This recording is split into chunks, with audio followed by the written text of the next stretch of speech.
ये कुरंगी का इलाका, कुरंगी नंबर 2 मामा इलेक्ट्रॉनिक के साथ ये पीएमटी लगी हुई है और पीएमटी के साथ ही आप देख रहे हैं ये बिजली के पोल से पानी आ रहा। भाई पानी कौन कह रहा कराची में पानी नहीं आ रहा? तब्दीली आ गई है। ये देख रहे हैं इधर ये बिजली के पोल में पानी, ये हमारे यहाँ देखे पानी की नहरें बह गई, तब्दीली आ गई है। अब बिजली वाले भी पानी दे रहे हैं, ये बिजली के पोल से पानी आ रहा और साफ पानी।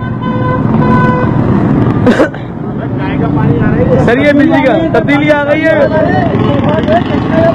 ये देखिए पीएमटी, ये कुरंगी नंबर 2 का मेन रोड है भाई, कुरंगी नंबर 2 का मेन रोड।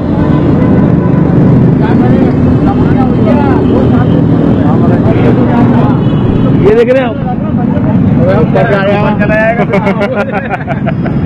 इतना प्रेशर नहीं होगा वैसे।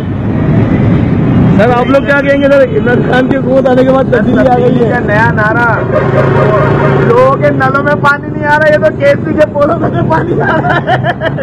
तो तब्दीली आ गई ना, पानी आने का वादा पूरा हो गया। सर तब्दीली आ गई, तब्दीली आ गई।